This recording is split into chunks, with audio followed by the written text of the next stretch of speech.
Ce matin, nous voulons faire un voyage parce que nous ne pouvons pas passer après un tel message, aller plus loin sans nous arrêter un moment.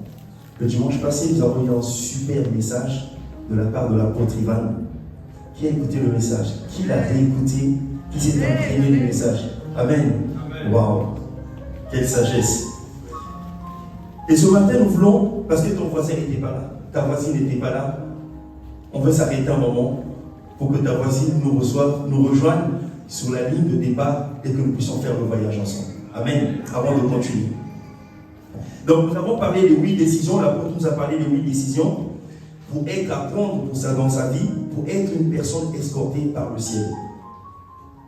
Quand un gouvernement terrestre, tu retiens son attention et qu'on t'escorte, tu marches avec fière allure, tu te sens privilégié. Amen. Et tout le monde sait ce qu'il veut.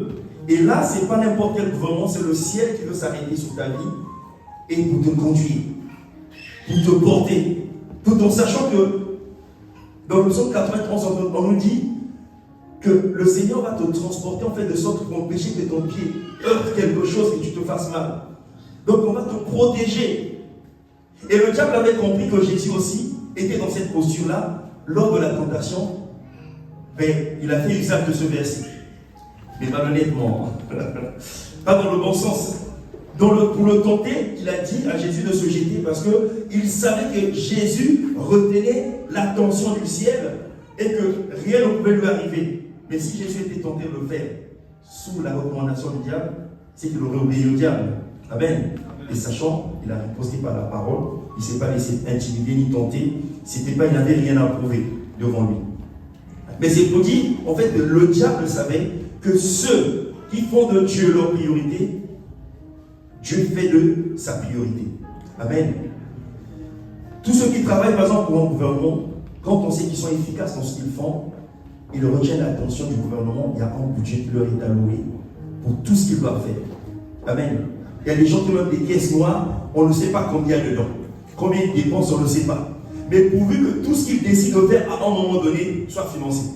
C'est-à-dire que le trésor ne peut pas dire non, on n'a pas eu de bon trésor, il n'y a pas l'argent qui est rentré, les caisses sont vides, et ça on ne peut pas obéir. Non, à l'instant où il y a un besoin qui est exprimé par la personne, tout est financé. Amen.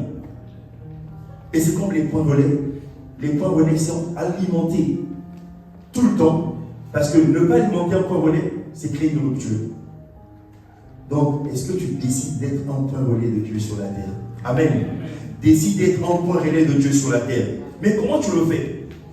On nous a dit dans Ésaïe, c'est notre verset qui a été le verset de base pour la semaine passée. Ésaïe chapitre 2, verset 2 à 3. Je vais lire dans la version Lucégon. Il arrivera dans la suite des temps que la montagne de l'Éternel sera fondée sur le sommet des montagnes. Que la montagne de la maison de l'Éternel sera fondée sur le sommet des montagnes. Qu'elle s'élèvera par-dessus les collines, et que toutes les collines, toutes les nations afflueront. Des peuples s'y rendront en foule et diront, venez et montons à la montagne de l'Éternel, à la maison du Dieu de Jacob, afin qu'il nous enseigne ses voies et que nous marchions dans ses sentiers. Car de Sion sortira la loi et de Jérusalem la parole de l'Éternel. Amen. Et ici, en fait, on nous a montré, on nous a parlé, quand l'apôtre nous expliquait, il nous a démontré que les sphères d'influence, les différentes sphères d'influence sont considérées comme des collines, en fait. Sont considérées comme des collines, mais parmi toutes ces collines qui sont sur l'élévation, parce que c'est des domaines d'influence, il y a une montagne qui est au-dessus de toutes ces collines qu'on appelle la montagne de la maison de l'Éternel. Donc imaginez qu'il y a 7, parce qu'il y a 7 sphères d'influence entre l'éducation, l'économie, l'audiovisuel, le sport, tous ces différents domaines d'influence qui donnent de la visibilité. Il y a quelque chose qui donne plus de visibilité, c'est la maison lorsqu'on travaille pour la maison de Dieu. Amen. Imaginez les personnes comme Pierre, qui étaient reconnues comme des personnes sans instruction. Mais du fait qu'ils ont fait de Dieu la priorité, la maison de Dieu leur priorité, ceux qui avaient le qualificatif de pécheurs, la tribu de pécheurs, ont pu rencontrer des rois qui jamais dans leur vie auraient pu rencontrer. Mais leurs chemins se sont croisés parce qu'eux aussi dans leur domaine, ils brillaient. Amen. Mais à cause de l'évangile. Donc ne sois pas intimidé s'il y a quelqu'un qui a commencé à briller à côté de toi. Dis-toi que c'est ton temps arrive. Parce que maintenant, tu vas prendre la bonne décision. Parmi les 8 décisions, tu vas prendre les bonnes décisions pour que maintenant, dans ton domaine, que tu deviennes meilleur. Amen. Mais le domaine qui va te propulser le plus, c'est la maison de Dieu. Amen. C'est quand tu vas travailler pour la maison de Dieu, tu vas travailler pour la priorité de Dieu, que ton influence va croître. Et on nous parle en fait, si les montagnes montent, s'il y a les montagnes, la montagne de Dieu va être surélevée, c'est parce que les autres collines vont s'abaisser et la montagne de Dieu, c'est la seule qui est censée monter, monter, monter. Les entreprises ont un début et une fin. Même quand tu déclares la création d'une entreprise, le délai d'existence est assimilé à 100 ans. Encore. Amen. Encore. Mais légalement, c'est le délai qui est attribué, qui est reconnu et après, donc il y a un renouvellement qui est fait, mais ça c'est la durée en fait minimum, la durée maximale que l'on compte pour une entreprise, c'est au moins 100 ans. Mais faut-il les atteindre? Mais or, la maison de Dieu n'a pas de date de péremption quand elle commence et quand elle finit. Il n'y a pas un descriptif où on dit, bon, l'église doit vivre pendant 100 ans ou la maison de Dieu doit vivre pendant tant d'années. Non. Et donc, ce qui va monter, parce que les crises ne vont pas finir sur la terre, ça va de plus en plus empirer. Donc, même les géants voient leurs actifs diminuer. Des fois, ils font des plans d'ajustement structurel pour pouvoir résister au marché. Et dans ce conflit, dans ce contexte-là, il n'y a que la maison de Dieu qui prend un ascenseur qui va dans le sens opposé, qui monte. Les autres vont à -1, -2, -3, -4, mais la maison de Dieu est dans un ascenseur qui te fait monter. Donc tu veux monter bien aimé, revois tes priorités, mets tes priorités du côté de Dieu. Amen. Là tu es certain de pouvoir monter, non seulement maintenant, même dans le siècle à venir. Parce que l'ascension ne va pas descendre, ça va toujours monter. Amen. Et donc, dans ce siècle-là, ceux qui vont monter, c'est ceux qui, quelles que soient leurs activités, vont faire de la mission, vont faire des priorités de Dieu leur priorité. C'est-à-dire, quel que soit le domaine dans lequel tu opères, que tu sois médecin, que tu sois un homme d'affaires, si dans ce que tu fais, qui est bon, parce que tu peux être laïque, tu es 100% employé ou tu travailles de ton compte, mais tu as 100% dans ton activité et 100% pour Dieu. Là, tu garantis ta survie et ton existence pour l'éternité. Là, tu restes. Parce que la caméra du ciel, même quand les entreprises viennent pas à faillir, ils vont dire non, là-bas, j'ai un enfant, il ne peut pas faillir. Parce que c'est un point revenu. Si lui s'éteint, les multitudes qui ont cru par lui ou qui trouvent en lui une source d'inspiration vont aussi s'éteindre. Donc, je suis contraint de l'alimenter. Mais qu'est-ce qui est la cause? C'est parce que ta source est la source intarissable qui est Dieu. Ton influence, tu ne tires pas ton influence des réseaux sociaux qui aujourd'hui peuvent t'élever et demain vont te massacrer, bousiller ton image et tu disparais. Mais ton image est élue par le Seigneur. Amen. Et c'est ça qui va te garantir ta survie. Alors fais de Dieu, les choses de Dieu, ta priorité. Tes priorités doivent changer le temps. Et donc Dieu nous demande d'avoir un cœur dévoué, ce qui va nous permettre de prendre cet ascenseur et de monter dans le sens de Dieu, dans les surélévations. Nous allons lire rapidement Daniel 1, verset 8, la version Louis Séglon. Daniel chapitre 1, verset 8. Je ne sais pas si c'est affiché. On a dit, il arrivera dans la suite des temps que la montagne de la maison. Non, ça c'est pour le premier verset. Bon, je vais le lire si c'est pas encore, vous n'avez pas trouvé. On dit, Daniel est résolu de ne pas se souiller par les mets du roi et par le vin dont le roi buvait. Et il pria les chefs des eunuques de ne pas l'obliger à se souiller. Dans la version Darby, on nous dit, Daniel arrêta dans son cœur qu'il ne se souillerait point par les mets délicats du roi et par le vin qu'il buvait. Le but de Daniel, il avait compris que Dieu lui demandait de se sanctifier, d'être un modèle. Là où il était, il se devait de garder l'image de Dieu. Merci.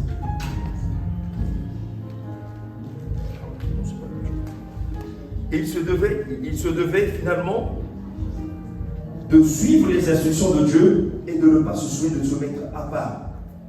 Quelqu'un aurait dit, mais toi tu oses quand même, tu es sur un territoire étranger, devant des autorités d'un territoire étranger, tu ne sais pas si tu boudes, on va te tuer, qu'est-ce qu'on va faire de toi, mais tu es quand même Tu es culotté, quoi. Comment tu peux te permettre de pouvoir avoir une telle attitude? Mais lui, il sait que le Dieu qui le gardait où on l'a pris sera le même qui va le garder où il se trouve. Amen. Et il a décidé de ne pas se compromettre. Parce qu'avec Dieu, ce n'est pas comme un vêtement que tu changes. Et puis hier tu avais Dieu, aujourd'hui quand tu n'as pas le même vêtement, tu n'as plus Dieu. Non, tu l'as en toi. Il est en toi. Et quand tu veux honorer Dieu, Dieu va t'honorer. Amen. Chaque fois que tu décides d'honorer Dieu, Dieu va t'honorer. Et donc tu dois décider de prendre 8 décisions qui vont faire que Dieu trouve sa place dans ta vie et que Dieu fasse de toi un point relais et que Dieu t'alimente tout le temps pour que la lumière qu'il a mis en toi continue à briller et ne s'éteigne point. Amen. Alors parmi les décisions, la première décision, c'est de décider, c'est d'accepter le but de la rédemption ou de la mission. Alors Dieu nous a sauvés pour un but, parce qu'on dit Dieu fait chaque chose pour un but. Il nous a sauvés pour un but. Le but n'est jamais choisi, mais le but est imposé. L'oiseau n'a pas choisi de voler. Si l'oiseau ne vole plus, c'est plus un oiseau.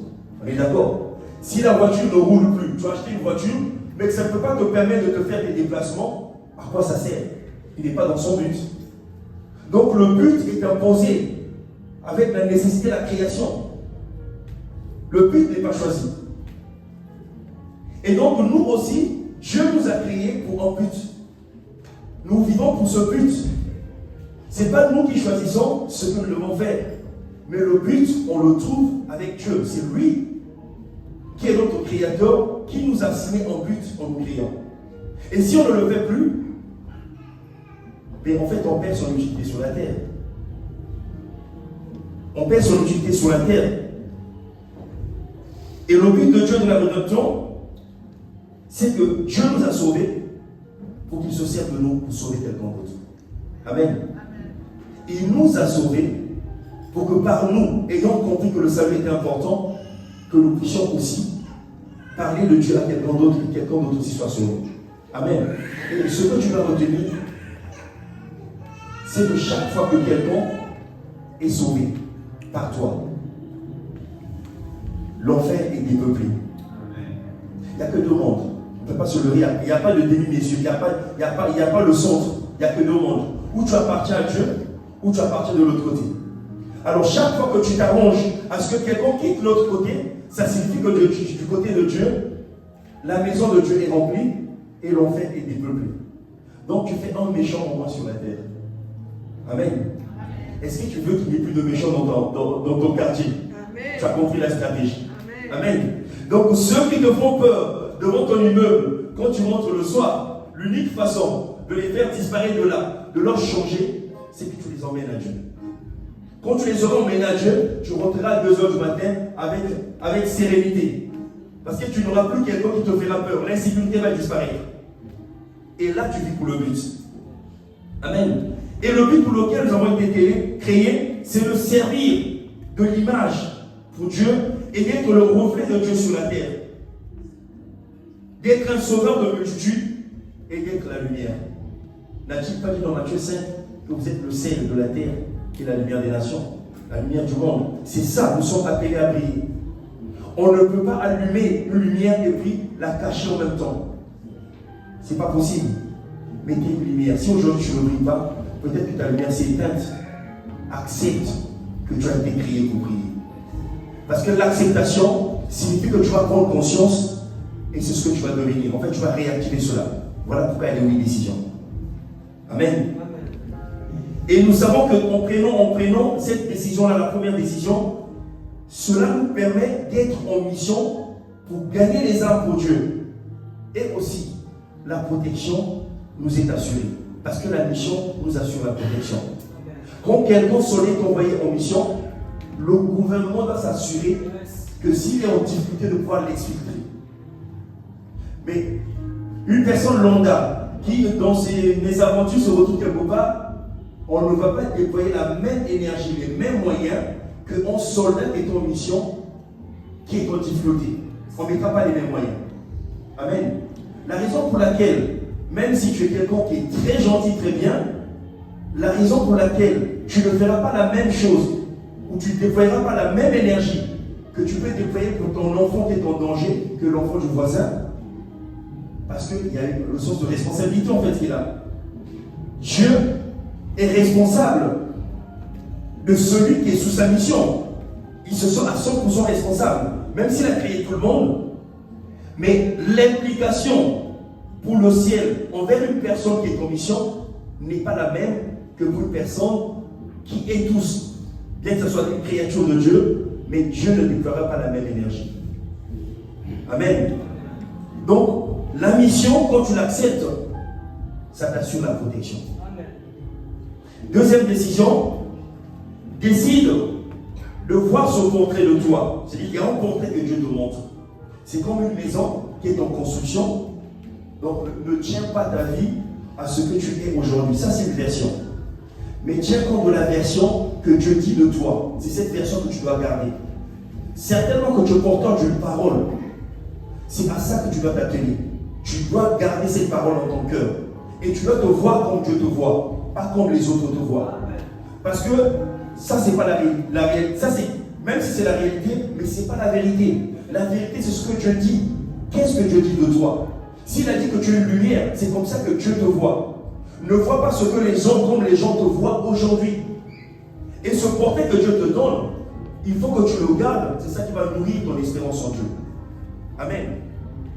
Voilà pourquoi Dieu a dit à Habakkuk, dans le chapitre Habakkuk 2, versets 2 à 4, je vais lire rapidement, écris la prophétie, grave-la sur les tables de ton cœur, afin qu'on la lise couramment. Car c'est une prophétie dont le temps est déjà fixé. Elle marche vers son terme et elle n'en manquera pas. Si elle tarde, attends-la, car elle s'accomplira et elle s'accomplira certainement. Donc la parole que tu reçois de Dieu, tu dois la graver dans ton cœur. Et c'est ça, en temps de difficulté, tu diras, Dieu a dit, et c'est ce qui se fera. Et c'est ça qui va te garder. C'est ça qui va te garder debout. Ça va te garder de ne pas te compromettre, parce que tu as une promesse. La raison pour laquelle j'ai compris que les gens se compromettent plus facilement ou perdent l'estime, c'est parce qu'ils n'ont pas un fondement sur une promesse qu'ils trouvent qu'elle est bien fixée en eux, elle est établie en eux. Et ça me fait vaciller. Et un jour, je vais donner l'exemple, je vais leur d'une exhortation, je crois. La raison pour laquelle beaucoup de personnes regrettent leur passé, c'est parce qu'ils ne savaient pas ce qu'ils allaient devenir. Sinon, ils auraient évité de se compromettre. Ils auraient évité de se compromettre. Il y a des gens qui ont commis des crimes, mais quand à un moment donné, ils veulent se ranger dans la société, prendre des responsabilités, ils deviennent visibles, ces scandales les rattrapent. Ils vont encore chercher à corrompre les gens pour essayer d'effacer le passé, mais tu ne peux pas effacer le passé. Mais si à l'époque, ils avaient su ce qui les attendait, ils n'auraient pas accepté que le diable les miroite pour les compromettre. Parce que ce qu'il fait, il te miroite et il te compromet. Et la dernière fois, je crois que c'était à la concert de gloire, je le disais que ce qui a permis, ce qui a embrouillé Adam, c'est parce que le diable a fait croire que l'arbre qu'il allait découvrir, c'était une connaissance plus grande que celle qu'il n'avait pas. Et donc, voulant chercher une autre connaissance, finalement, il a tout perdu. Il a perdu la connaissance qu'il avait de Dieu, la relation qu'il avait de Dieu, il a perdu dans l'affaire. Et puis le diable s'est éclipsé, c'est pas moi, celui qui a mangé, moi j'ai pas mangé. J'ai pas de dents pour manger la pomme. J'ai pas de dents pour, voilà, comme on dit la pomme. J'ai pas de dents pour manger. Donc moi j'ai pas mangé, c'est eux. C'est toujours ce qu'il fait. Il va t'emmêler, te mettre des mauvaises idées. Et puis quand le scandale arrive, il se retire. Tu te retrouves tout seul et la dépression arrive. C'est un mauvais allié. Mais qu'est-ce qu'il a fait? C'est parce que Adam ne savait pas finalement ce qu'il était. Pour lui, c'était naturel d'avoir la nature de Dieu. C'est pas comme vous et moi qui, Dieu, sommes conscients aujourd'hui que Dieu nous a tendu la main pour le devenir. Mais lui, c'était tout naturel en fait. Et cette identité qu'il avait de manière naturelle, il n'a pas appris à quoi ça lui servirait. Parce que pour lui, c'était naturel parler avec Dieu. Mais pour nous, nous avons dû être enseignés que Dieu en parle avec lui. C'est une éducation que nous avons reçue. Et pour lui, c'est automatique. Chaque fois, le Seigneur lui rendait visite, il faisait le compte rendu de la journée et tout passait nickel. Et le diable lui dit non, mais le niveau de connaissance que tu as là, c'est petit, il y a quelque chose de plus grand. Il a fait miroiter. Et dès qu'il a mangé, dès qu'il a désobéi, et ce qu'il a fait, tout est parti. Ses yeux s'ouvrirent, certes, mais dans quelles circonstances? Il a tout perdu. Il a perdu le privilège du paradis. Il a perdu tous les privilèges qu'il avait, même son autorité. Les serpents qu'il pouvait gérer, les lions qu'il pouvait gérer, maintenant bien aimés, nous sommes dans l'église que le lion apparaisse ici. On nous dit que le lion ne pouvait rien faire à l'homme. Quand il était dans le jardin, c'est lui qui gérait tous ces animaux, même féroces. Mais que le lion apparaisse ici. Si le Christ n'est pas bien assis en toi, je crois que même si tu avais le micro, tu vas laisser le micro. Amen. Parce que ce qui était une créature qui était sous notre domination nous fait maintenant peur. Pourquoi la peur est arrivée? Parce que nous avons perdu un privilège du fait qu'on n'a pas gardé la photo de Dieu. Ce que Dieu nous a dit, comment Dieu nous considère, on n'a pas imprimé dans notre cœur. Et on se fait miroiter. Bien aimé, il n'y a rien que tu gagneras dans le monde que Dieu ne puisse te donner. Ce que Dieu donne demeure. Ce que tu manges a un temps. Et après on va te le réclamer. Et tu vas payer cher. Amen. Amen. Ne te laisse pas tromper par l'ennemi. Troisième décision, décide de n'avoir plus jamais honte de proclamer l'évangile. Alors dans 2 Timothée 2, verset 4, 2 Timothée 4, verset 2, version Lységon, on dit prêche la parole, insiste en toute occasion, qu'elle soit favorable ou non, refute, reprend et encourage. Fais tout cela avec une pleine patience et un entier souci d'instruire. C'est-à-dire, quelle que soit l'occasion, parle de Dieu. N'aie pas honte de Dieu. T'afficher ne t'empêchera pas d'être ou de devenir ce que tu dois devenir. Amen. Certaines personnes ont honte. Je dis toujours, quand je me suis converti, j'avais une grosse Bible et mes amis se moquaient de moi en fait. Et aujourd'hui, ils se moquent plus de moi, je suis un solutionneur. Amen. Cet évangile-là, pour qui eux me prenaient en raillerie, a fait de moi un solutionneur. A fait de moi un solutionneur. Certains, j'ai dû contribuer à ce qu'ils sont employés, où je travaille. Mais si l'évangile ne m'avait pas gardé, est-ce que j'aurais eu la possibilité que j'ai aujourd'hui? Dieu m'aurait positionné où je suis aujourd'hui, je ne suis pas certain. Mais l'évangile m'a porté en fait. Donc n'aie pas honte de l'évangile. N'aie pas honte de parler. Amen. N'aie pas honte de parler de Dieu. En toute occasion, prêche l'évangile. Moi, au travail, même à table, j'en parle. Amen. Bon, sois sage, hein, si c'est pas autorisé. Mais trouve un moyen, tu peux parler de Dieu sans citer le nom de Jésus, parce que toi-même, tu veux être le message. Amen. C'est surtout ça. Ne va pas t'avancer alors que tu n'es pas encore le message. Tu dois travailler ça, devenir le message. Et le message de Jésus, c'est ce que Dieu veut en fait. Que quand tu vas porter la parole, ce n'est pas Dieu qui voit, c'est toi qu'on voit. Si Dieu t'a transmis au travers de cette parole, c'est que tu es le message et eux, c'est ce qu'ils vont désirer. Amen. Mais n'aie pas honte de parler de Dieu. Donc si une collègue, un ami, tu sens qu'il y a possibilité de parler de Dieu, n'hésite pas à faire-le. Amen. N'aie pas honte de l'évangile. N'aie pas honte de l'évangile. Donc contribue à l'évangélisation et contribue à l'influence. Par le fait que tu n'as plus honte de l'évangile de paix. Amen. La quatrième décision, tu dois décider de t'investir dans l'expansion de l'Église et la bonne santé des âmes sauvées. Par l'affermissement, en décidant de faire partie des églises de maison ou des familles d'impact. Amen. Le bon moyen en fait de t'investir dans l'église, c'est aussi contribuer à ce que cette église dans laquelle Dieu t'a positionné puisse grandir. Parce que Dieu veut que nous portions le fruit. Quand tu invites ton frère, ta soeur au culte, tu contribues à sauver les âmes. Et quand tu prends ton frère ou ta soeur qui est dans les difficultés ou qui peut trouver au travers de toi une épaule sur laquelle pleurer, tu es en train d'affermir, tu es en train de consolider, tu es en train de faire le travail de berger. Donc arrêtons de penser que le berger c'est juste le pasteur. Tout le monde, chacun de nous est un berger. Tes mères de famille, tes pères de famille, tes bergers. Dieu t'a donné un troupeau dans la maison. Amen. Tu as des collègues, tu peux être bergère. Où que ce soit, chacun de nous a au moins une connaissance avec laquelle il change. Donc tu peux prendre cette brebis-là et l'emmener vers Dieu. Amen. Et c'est ce que Dieu attend de nous en fait. C'est ce que Dieu attend de nous. Donc on décide de t'investir, mais que ce que tu fais contribue aussi à ce que ton église ait une bonne santé en t'investissant. Et cette fois-ci, la manière la plus simple, c'est au travers des familles d'impact.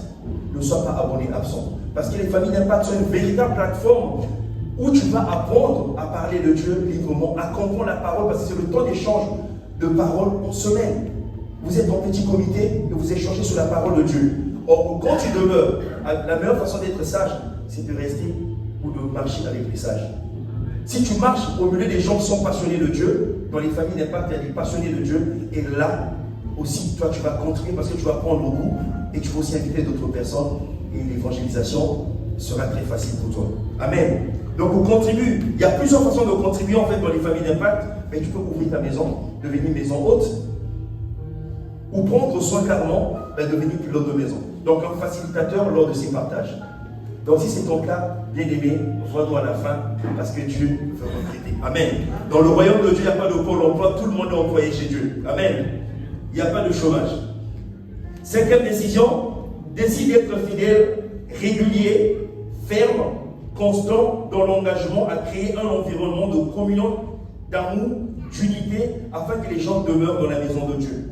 En fait, ne sois pas du mauvais côté de ceux qui divisent, de ceux qui refoulent les âmes, de ceux qui parlent mal, ou de ceux qui font le contraire de ce que la Bible déclare, ou ce que la Bible nous incite à faire. Amen. Sois celui qui contribue, qu'une âme qui arrive dans l'église reste, offre l'amour, le sourire. Tu as un frère, une soeur, quand on finit le culte, qui est là, qui est seul. Peut-être c'est une nouvelle personne. Approche-toi, prends ces informations. Et tu découvres peut-être qu'il est ta voisine en fait de palier. Ou elle habite juste la rue d'après. Et c'est comme ça que les mercredis, si tu es mère seule aussi, vous allez aller au parc avec vos enfants, l'amitié naît. Amen. C'est comme ça qu'on crée en nous des relations dans la maison de Dieu. Et donc contribue cette personne-là qui crée un climat favorable en fait pour que les âmes restent. Mais par contre, sois fidèle et régulier. Parce que la vie de chacun d'entre nous est comme une maison en construction, c'est un édifice, c'est ce que la Bible nous dit. Jour après jour, Dieu ajoute une brique. Donc tu as été là ce dimanche, tu as des briques aujourd'hui. Dimanche prochain, 3 dimanches après, tu ne reviens pas. 4 dimanches, tu reviens. Mais nous sommes déjà à la 5e brique. Donc tu as des briques en moins. Ta maison est en train de se fragiliser. Et ce que tu ne sais pas, si tu continues comme ça, même les briques qui étaient déjà posées, qui a déjà vu les briques avec des maisons qui ont commencé à être construites, après les briques ont des moisissures, on ne sait pas le propriétaire s'il est là, s'il est parti, si la maison est vendue, s'il y a un problème sur le terrain, on ne sait pas. Les briques n'ont pas continué à monter, mais sont en train de se dégrader même. Même la première brique posée est dégradée. Pourquoi? Parce qu'il n'y a pas la régularité, il n'y a pas la constance. Or, Dieu bâtit son église sur le roc. Le roc, c'est une matière qui n'est pas friable. C'est une matière qui est solide. Est-ce que Dieu peut compter sur toi comme une pierre vivante sur laquelle il peut bâtir? Parce que la vérité, c'est que chacun de nous est une solution. Si tu traînes à te convertir ou à t'engager avec Dieu, il y a des gens qui ne pourront pas être sauvés par ma personne. Non, c'est par toi, parce que ça fait partie de tes relations. Alors, aussi longtemps que toi tu traînes, il y a quelqu'un qui soupire pour son salut et qui n'a pas encore son salut. Parce que c'est toi qui dois lui parler. Cette collègue-là que tu as là ne viendrait jamais à l'église. Mais c'est toi qui au quotidien le côtoie et connais ses problèmes. En plus, c'est devant toi qui pleure. De ses soucis dans son foyer. Mais qu'est-ce que tu lui dis? Amen. Décide d'être cette personne-là par qui Dieu va passer dans la fidélité, de transmettre le message de Dieu et que Dieu bâtisse par toi. Mais par contre, sois fidèle et régulier. Amen. Donc, sois régulier au culte. Amen. Et à toutes les réunions. Amen. La 6e décision, décide de devenir un gardien des valeurs du royaume et en veillant sur toi, et veille sur toi et sur les autres. La Bible déclare que sois le gardien de ton frère ou de ta soeur. On ne peut pas, tu ne peux pas juste dans la maison de Dieu, il n'y a pas le moi, ton nom. Ce n'est pas le moi qui compte. La raison pour laquelle il n'y a pas le moi, c'est parce que nous sommes une famille. Et une famille, c'est plusieurs individus mis ensemble en fait, qui ont les mêmes intérêts. Et c'est pour ça que nous sommes là. Là, en venant dans cette maison, vous n'êtes pas venu chercher en fait une religion. Si c'est la religion que vous cherchez, ce n'est pas le bon endroit. Ici, nous sommes une famille. Amen. Dans la maison de Dieu, nous sommes tous des frères et sœurs et nous constituons une famille. Et c'est ce que nous sommes venus trouver dans la maison de Dieu. Amen. Et donc, quand tu es dans la maison, on parle de nous. Parce que inclut ton frère. La Bible déclare que celui qui pense être debout, prenne garde. Tu ne sais pas quand est-ce que le malheur va frapper à ta porte. Donc si toi tu continues à prier, normalement tu pries le matin, prends garde. Tu ne sais pas quand est-ce que tu vas t'affaiblir. Donc pendant que toi tu es debout, prie pour ton frère, prie pour le relèvement de ta soeur, que tu ne vas pas à l'église. Combien de personnes prennent le soin d'appeler quelqu'un qui n'ont pas vu au culte? Peu de personnes. Ce n'est pas la responsabilité du pasteur seulement. Non. C'est un type de cœur. Le cœur de berger justement dont on parle. Je n'ai pas vu une sœur 2 semaines, mais peut-être qu'il se passe quelque chose. Dans l'expérience des familles d'impact, on a déjà eu des cas où on va, et plusieurs fois même, on ne voit pas quelqu'un à l'église et on se rend compte que la personne était morte dans son appartement. Et c'est quelqu'un de la famille d'impact qui va le découvrir parce qu'on ne le voit pas, on va toquer, personne en appelle la police, la personne était quelques jours déjà morte. Amen. On ne vous dit pas l'histoire vraie, hein, même à ICC, hein, l'histoire vraie. Donc ne sois pas que toi, si toi tu es en bonne santé, j'ai envie de te demander chaque fois que tu manges, est-ce que tu as pensé si ta soeur ou ton frère a mangé dans l'église? Si chaque fois que tu médites ta parole, est-ce que tu t'es rassuré qu'il y a ton frère, ta soeur a la possibilité ou médite aussi la parole comme tu médites la parole, ou le comprend? Parce que tu peux appeler quelqu'un juste pour échanger sur un verset que toi tu as compris. Peut-être que lui il n'a pas compris. Amen. Tu n'es pas, on ne demande pas que tu sois prédicateur, non. Tu gardes juste les valeurs de l'amour. Tu les gardes en le faisant. Quand tu appelles ton frère. Amen. Tu es solidaire. Quelqu'un est dans le malheur, on dit pleurer avec ceux qui pleurent. Assiste la personne. Garde les valeurs de la maison. Amen. Ne sois pas dans les critiques ça détruit. Mais sois plutôt dans ce qui construit, ce que nous appelons les valeurs du royaume. Et dans cette maison d'action chrétien, nous avons là-bas s'afficher, je crois, nos valeurs sur lesquelles communément nous croyons, c'est le Christ en fait. Donc consécration, humilité, respect, intégrité, envie, transparence. La Bible n'est pas contre ces valeurs-là. Amen. Donc le respect fait partie de nos valeurs. Donc si tu vois quelqu'un qui parle mal aux autres, avec une langue comme une langue qui coupe comme une machette, il faut lui dire non, on ne parle pas comme ça dans la maison de Dieu. Manifeste l'amour. Parce que c'est quelqu'un qui a fui ces genres de comportements dans le monde et se retrouve dans la maison de Dieu, qui est censé être et qui est réellement dans ses attributs un lieu de refuge où toute personne qui est maltraitée dans le monde vient trouver repos pour son âme. S'il l'a même dans la maison, il est massacré par des paroles qui n'ont pas lieu d'être, mais on l'a perdu. Parce que le monde, on le perd dans le monde, on le perd dans l'église. Où est-ce qu'il va se retrouver? C'est comme ça que les suicides viennent, parce qu'en fait, on n'a pas de refuge. Amen. Donc, sois celui qui garde les valeurs. Ne participe pas aux critiques, mais plutôt dénonce les critiques.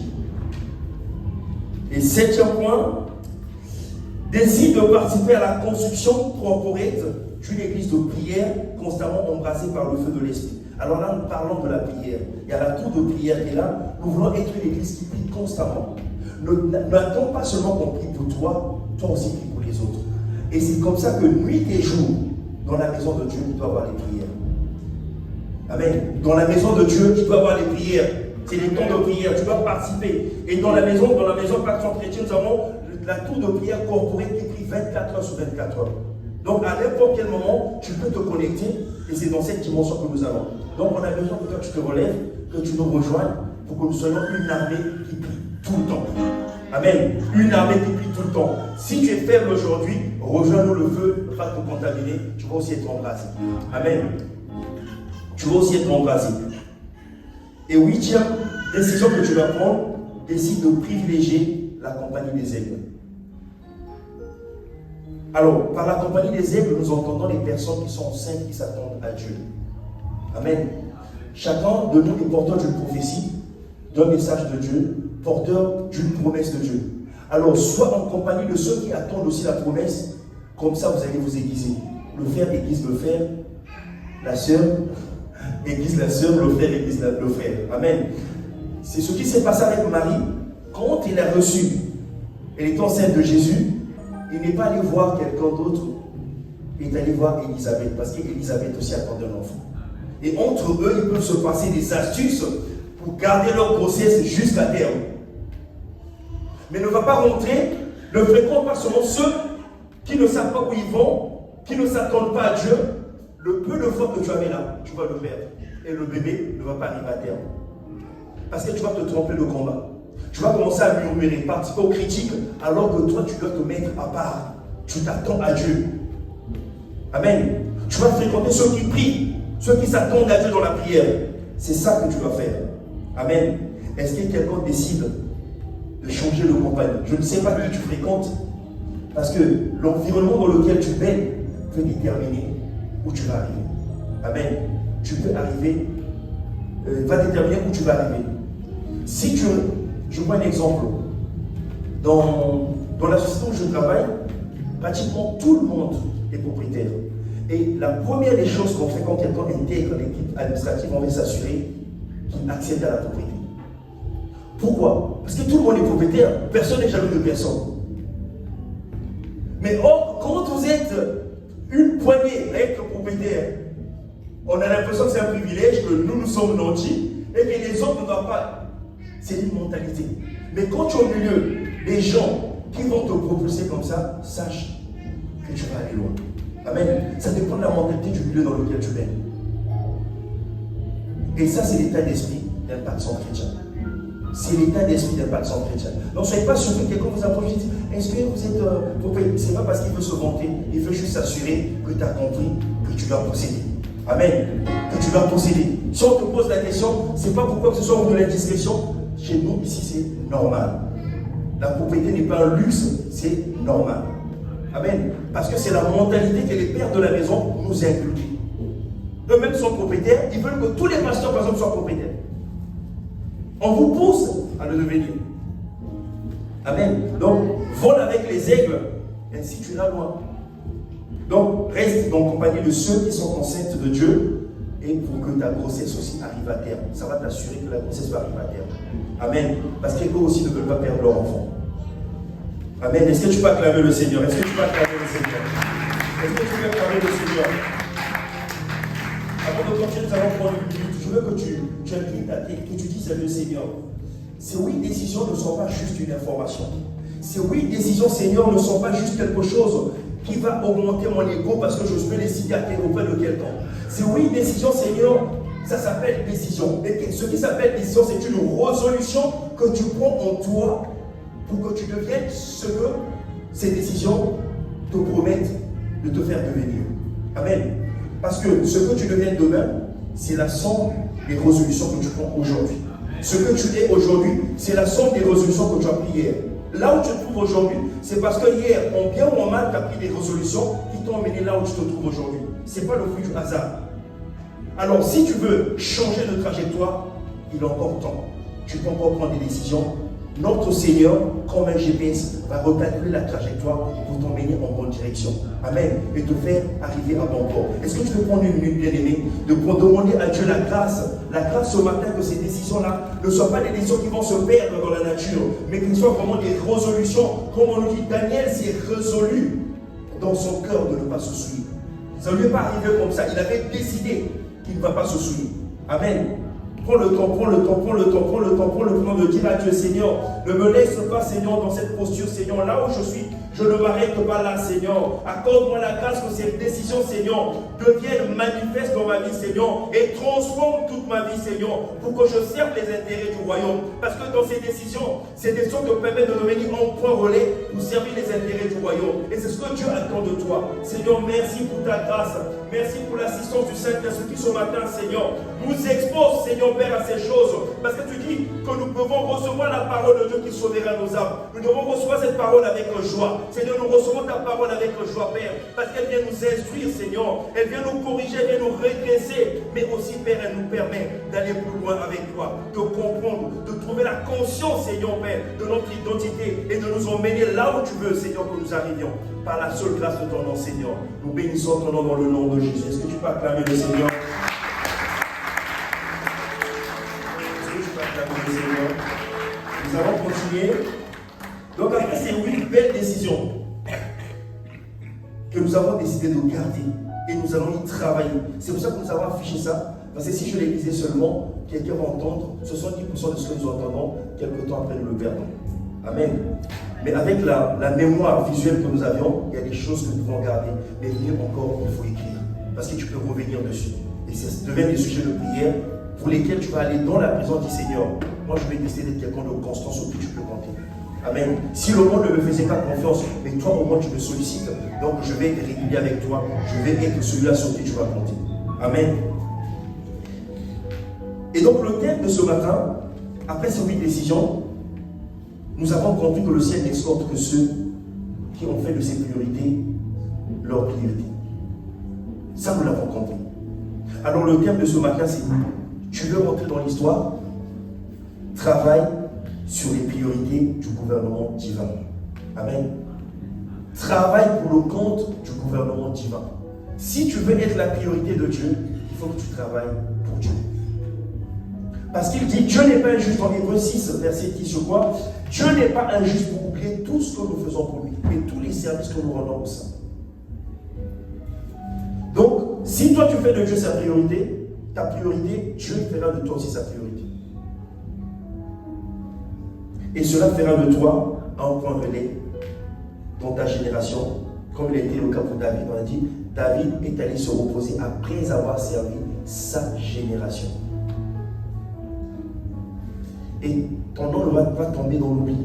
Si tu le fais, ton nom ne va pas tomber dans l'oubli. Les héros, même quand ils ne sont plus là, en fait, leur mémoire survit. Mais ceux qui n'ont pas marqué l'histoire, je pense même une semaine après l'enterrement, si on parle encore d'eux, c'est passé encore un peu de tristesse. 3 semaines, 1 mois, on les a perdus. 6 mois, on n'en parle plus. Amen. 6 mois, on n'en parle plus. On n'en parle plus. Mais si tu veux marquer l'histoire, tu te donnes ici un secret. Et nous allons voir lesquels ont compris cela, ont saisi l'opportunité et ont marqué l'histoire jusqu'à aujourd'hui. Amen. Donc si tu veux accomplir la volonté de Dieu, sache que Dieu ne va pas t'ignorer. Dieu ne va pas t'ignorer. Et donc pour pouvoir travailler pour le gouvernement divin, il faut que nous puissions nous engager, nous puissions résoudre dans notre cœur, que nous puissions nous engager à travailler à l'affermissement des âmes et pour gagner les âmes. Il faut gagner les âmes et les affermir. Parce qu'il ne faut pas juste gagner les âmes. Pourquoi les affermir? C'est pour qu'ils deviennent comme toi. C'est pour qu'ils deviennent comme toi. Parce que le mot d'ordre, c'est de faire des disciples. Allez à travers les nations, gagner les âmes et faites-en des disciples. Ainsi, il y aura dans la maison de Dieu, il y a toi, il y a moi, il y a lui, il y a la personne qui vient, la personne qui va arriver dimanche encore, la personne que je te vois ramener dans l'église dimanche, la personne que tu vas appeler quand tu vas sortir. J'ai eu un super message, je ne vais pas juste arrêter là.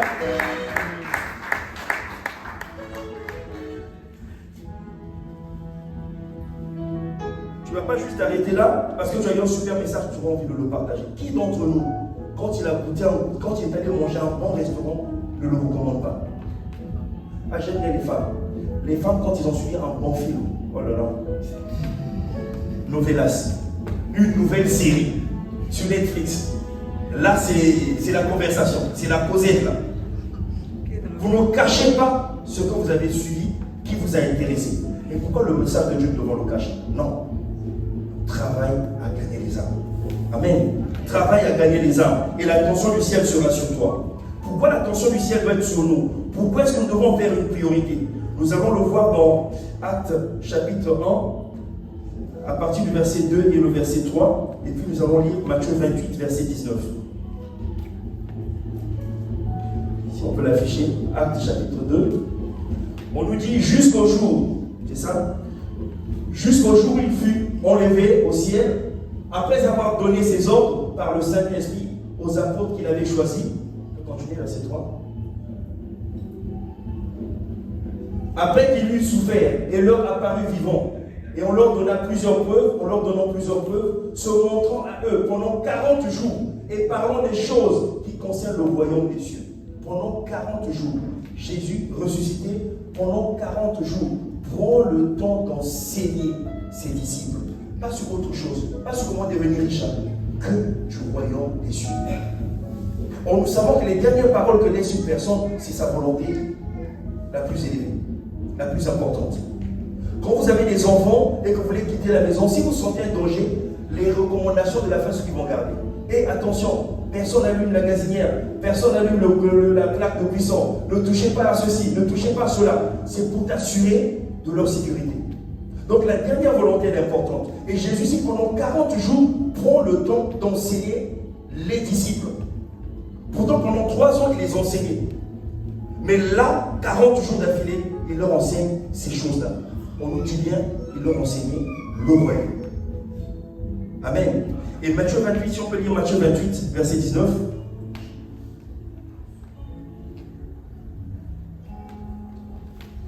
Il dit, et là Jésus, avant de monter, il leur dit, allez, faites de toutes les nations des disciples, les baptisant au nom du Père, du Fils et du Saint-Esprit. Le verset 20, s'il te plaît. et enseignez-leur à observer tout ce que je vous ai prescrit. Ce qu'il leur a enseigné pendant 40 jours, et tout ce qu'ils ont vu pendant les 3 ans de ministère, qu'ils enseignent à d'autres personnes. Et voici, je suis avec vous tous les jours jusqu'à la fin du temps, jusqu'à la fin du monde. Je suis avec vous, leur garantie d'être avec eux quand ils auront fait quoi? Quand ils auront enseigné, gagné les âmes, et ils auront enseigné les âmes à devenir des disciples. C'est la condition. Il n'a pas dit quand tu iras à l'église tous les jours, c'est là que je serai avec toi jusqu'à la fin du temps. Il y a une condition.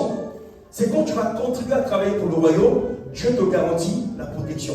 Il sera avec toi tous les jours jusqu'à la fin du monde. Et eux, par ces paroles, en fait, ils ont saisi l'opportunité. Qu'est-ce qu'ils ont trouvé? Les disciples ont saisi ici la sagesse de Dieu. Ils ont saisi ici la stratégie et l'opportunité de compter sur la terre et dans le ciel en travaillant pour le royaume de Dieu. Donc on ne savait pas que pour devenir quelqu'un dans la vie, mais ce que le gars a dit est vrai. Mais on n'a pas cherché autre moyen pour réussir dans la vie. Nous, la pêche, on a laissé. On ne sait même plus comment jeter le filet. Parce que si on repart là-bas, c'est compliqué. Qu'est-ce qu'on va faire? Jésus leur a donné l'opportunité de compter sur la terre et dans le ciel. Pierre était reconnu comme un pécheur, donc on lui donne la clé à partir de l'église. On lui confie la mission. On dit, on te donne la clé de la vie. Quand tu vas déclarer quelque chose sur la terre, le ciel même réagit. Parce que tu es en mission. Parce que tu es en mission. Et donc, eux, ils ont trouvé là, par là, l'opportunité de compter, de rentrer dans l'histoire. Et ils ont saisi l'occasion. Ils ont saisi l'occasion. Et c'est ce qu'ils ont fait. Nous allons le voir. Dans Acte 2, verset 46, qu'est-ce qu'ils ont fait? Acte 2, à partir du verset 40 jusqu'au verset 46, ils ont saisi la sagesse de Dieu qui consistait à travailler pour l'Église. Comment faire? Parce qu'eux, ils ont compris dans ce qu'il leur enseignait quelles étaient les priorités de Dieu. Qu'est-ce que Dieu attendait d'eux? Qu'est-ce qui primait dans le cœur de Dieu? Et c'est là qu'ils ont orienté tous leurs efforts. Travailler pour l'Église. Contribuer à bâtir les églises. Contribuer à sauver les âmes. On n'a pas appris que Pierre est allé ouvrir une société de pêche où il a eu plusieurs employés. Mais bien aimé, ce qu'il est devenu était plus important dans l'histoire qu'aller pêcher. Les quelques poissons qu'il allait vendre au marché. Il a compris qu'est-ce qui ferait de lui quelqu'un d'important dans l'histoire. Aujourd'hui, bien aimé, on a des basiliques Saint-Pierre, on a des rues qui s'appellent Saint-Pierre, il y a des lieux touristiques qui sont appelés Saint-Pierre. Mais est-ce qu'en tant que pécheur, il serait rentré dans l'histoire? Non. Mais à cause de l'évangile de paix, Pierre est rentré dans l'histoire. Amen. Mais comment est-ce qu'ils ont saisi la sagesse de Dieu? Donc dans Acte chapitre 2, versets 42 à 46, on nous dit, il persévérait dans l'enseignement des apôtres, dans la communion fraternelle, dans la fraction du pain et dans les prières. La crainte s'emparait de chacun, il se faisait beaucoup de prodiges et de miracles par les apôtres.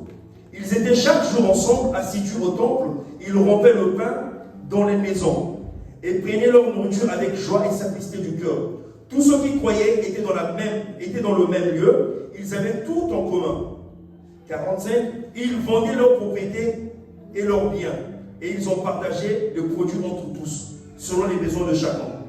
Le 46, ils étaient chaque jour tous ensemble, assidus au temple, ils rompaient le pain et prenaient de la nourriture avec joie de cœur et simplicité.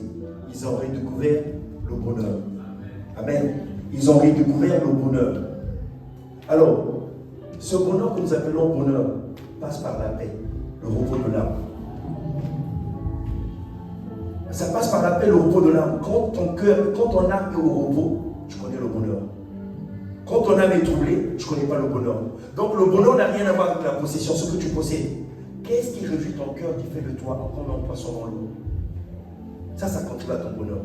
Et eux, ils ont découvert que là, en faisant ça, ils étaient heureux. Comme plus quand ils faisaient la pêche. Ils ont compris que leur bonheur était construit là. Alors ils sont livrés, ils ont mis toute leur énergie pour gagner les âmes et les enseigner les voies du Seigneur.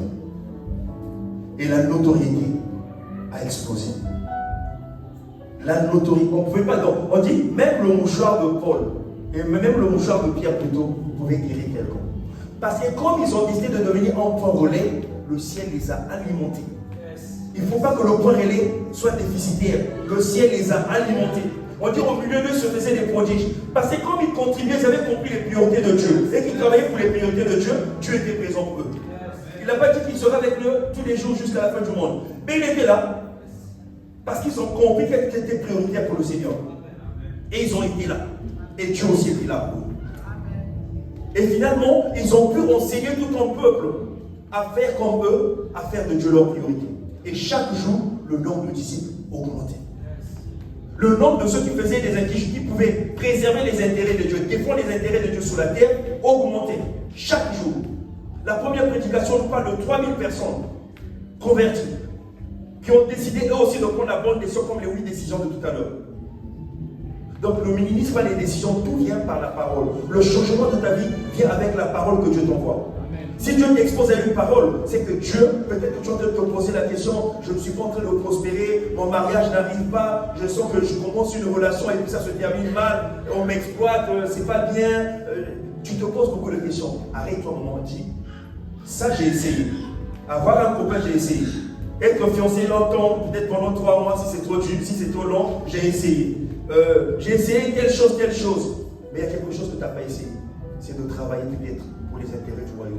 Et tu verras comment le Seigneur, avec quelle énergie, le Seigneur défendra ta vie. Avec quelle énergie va défendre ta vie. Parce qu'il n'est pas celui qui laisse quelqu'un qui l'a envoyé en mission, le laisser quelque part sans l'exfiltrer. Il y a toujours un moyen pour lui. Il n'est pas pour de moyens. Il n'est pas pour de solutions. Amen. Et eux, ils ont compris ce qu'ils ont fait. Mais en le faisant, quel est le principe? Ils ont trouvé la sagesse de Dieu et la stratégie de Dieu. Ils ont copié ce que Jésus faisait. Jésus allait dans le temple, mais Jésus allait aussi visiter les gens dans les maisons. Chez Marie, c'était dans une maison, ce n'était pas l'église. La belle-mère de Pierre, c'était dans une maison. Chez Simon, c'était dans une maison.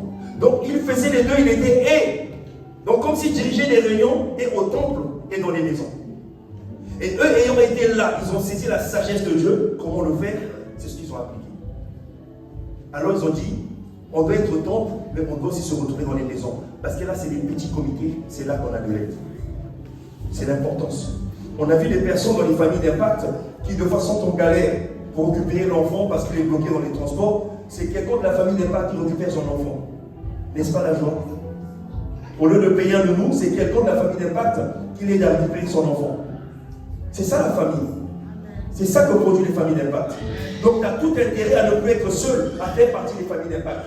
Quand quelque chose t'arrive, la famille d'impact va faire bloc autour de toi pour prier, pour intercéder, parce qu'un des leurs est touché. Ton malheur devient le malheur des autres. Tes problèmes deviennent les problèmes des autres. C'est ce qu'ils ont pratiqué, ils avaient tout en commun. Donc on ne sentait pas quelqu'un qui était pauvre parce qu'ils étaient solidaires. Même quand quelqu'un était démuni, il ne se sentait pas démuni parce qu'il avait le soutien des autres. La raison de vivre. Quelle est ta raison de vivre?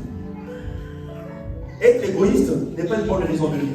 Parce que la Bible dit qu'une main nonchalante qui n'est pas généreuse, elle s'appauvrit. Le jour où tu n'as pas, tu ne reçois pas. Mais une main qui est large, elle est riche. Parce que le jour où la main est dans le besoin, ça va arriver. Dieu va envoyer la provision. On a vu dans Actes des Apôtres l'histoire de Tabitha. Elle construisait les habits, elle construisait les habits pour les personnes qui étaient démunies, qui étaient dans le besoin. Le jour où elle est morte, bien aimé, ils ont sécué le ciel. Ils ont dit non, quelqu'un d'autre peut mourir pas elle. Qui va encore nous faire des habits? On est allé chercher Pierre, il était en train de prier et la personne est revenue à la vie. Non, dit non, quelqu'un d'autre. Au lieu que Georgette meure, elle ne prie pas. Elle ne veut pas de Dieu. Elle est athée. C'est toi qu'on va prendre, c'est pas possible. Ils ont refusé. Et j'imagine que c'est une famille d'impact certainement. Ils ont refusé, ils ont dit non, Seigneur, prends quelqu'un d'autre. Mais pas elle. Non. Et là, ils ont fait bloc dans la prière. Tellement qu'ils ont soupiré, Pierre a dû faire le déplacement pour venir prier. Et la personne est revenue à la vie. Amen. Et ça, tu vas le trouver dans les familles d'impact. Amen. Donc, décide dès aujourd'hui d'intégrer une famille d'impact. Amen. Est-ce que tu peux acclamer le Seigneur? Et dans Acte 5, nous allons encore lire Acte 5, verset 42. On nous dit chaque jour dans le temple et dans les maisons, ils ne cessaient d'enseigner, d'annoncer la bonne nouvelle de Jésus-Christ. C'était leur mission. Jésus, quand il est venu, s'il a été équipé, c'est parce qu'il connaissait la mission, les priorités de Dieu. Quand il a envoyé ses disciples, il leur a dit, n'allez pas n'importe où. Allez vers les brebis perdues de la maison d'Israël. Il connaissait la mission, il connaissait les besoins de Dieu. Quelle était la mission? Et eux, ils ont saisi en fait ce que lui, il a fait, ce qu'ils ont reproduit. Les maisons étaient quelque chose qui est au centre de leur stratégie. Ils ont bâti. Nous allons voir l'importance, cette sagesse pour moi elle est importante. Parce que cette clé divine, en fait, c'est un modèle d'organisation, les maisons, les églises de maisons, c'est un modèle d'organisation que le Seigneur a donné, en fait, aux disciples dans sa sagesse, pour qu'ils continuent, en fait, à perpétuer ce qu'il leur a demandé de faire et permettre à ce que l'église puisse s'accroître de manière exponentielle.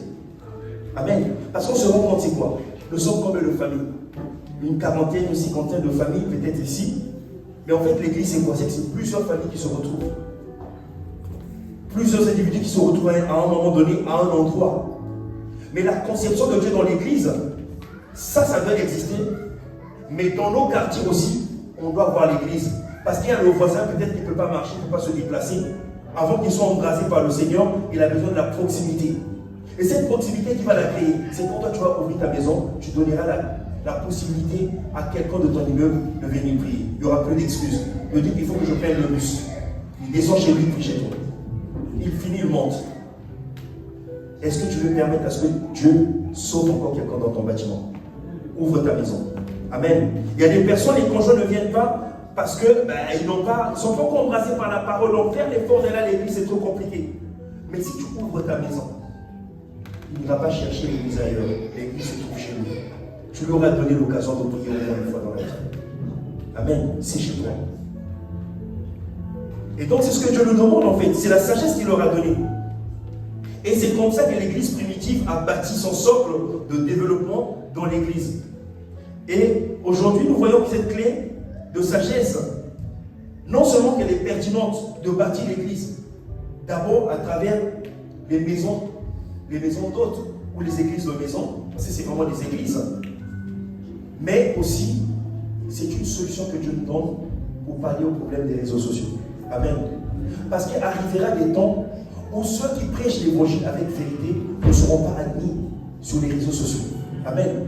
On nous dit même dans Apocalypse 13 qu'il y aura un moment où ceux qui n'ont pas la marque de la bête ne pourront pas échanger, ne pourront pas. Nous connaissons ces choses, donc on ne va pas se laisser. On ne va pas admettre, on ne va pas se compromettre. On va garder l'évangile comme il se doit. Mais ces mondes-là ne vont pas nous accepter. Ils vont nous mettre hors des réseaux sociaux. Alors comment est-ce que nous allons survivre? Dieu a une longueur d'onde. Il savait que c'est par là. Et à l'époque, il n'y avait pas de réseaux sociaux. Donc les anciens sentiers, il faut qu'on les reprenne. Les églises de maison doivent être le moteur de croissance de nos églises. Amen.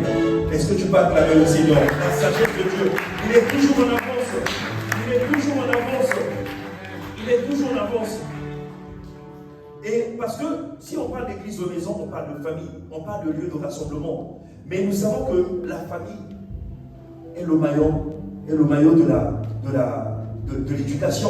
C'est là que Dieu passe pour éduquer. Quand un enfant naît, on lui donne un cadre dans lequel on va l'éduquer, on va l'instruire pour ne pas l'exposer comme une proie au monde, au loup, parce qu'il y a des loups aussi ravisseurs. Donc on le prépare. Et son éducation est bâtie là dans la maison, dans la famille. Et donc la famille est une notion qui est très importante. Et si nous parlons de famille, la famille est localisée dans une maison qui constitue la cellule. Amen. Et c'est cette stratégie que le Seigneur a donnée. C'est cette stratégie que le Seigneur a donnée. Alors, Dieu, en passant par le mariage, va mettre en place le premier gouvernement et la cellule familiale. Amen. Et le reste ne sont que des extensions. Et quand nous lisons la Bible, par exemple, quand nous lisons le cas de Achan, même dans Matthieu 1, quand on cite la généalogie, on dit telle personne, on l'identifie en fonction de sa famille, appartenait à telle famille appartenait à tel clan, et c'est comme ça qu'on décrit dans la Bible. C'est une organisation que le Seigneur avait donnée. Amen. Et donc, on parle de clan, de ethnie, c'est juste une extension de la notion de la famille. Il y a d'abord la cellule. Et puis la cellule, quand il y a plusieurs cellules qui ont une même appartenance, on va parler de clan. Et puis plusieurs clans qui ont la même appartenance, on va parler d'ethnie, parce qu'ils se comprennent, parce qu'ils ont les mêmes intérêts, parce qu'ils ont peut-être la même provenance géographique, ainsi de suite. Et puis finalement, ça va donner un pays où plusieurs ethnies qui appartiennent à plusieurs clans se mettent ensemble et ça devient un grand territoire. Amen. Et c'est comme ça que nous parlons de territoire d'église comme territoire en fait. C'est pour que ça devienne une grande institution, Dieu commence par la stratégie ou il commence par les maisons. Donc nous voulons mettre dans cette église, dans cette famille Impact Centre Chrétien, les familles d'Impact au cœur de notre croissance. Au cœur de notre croissance.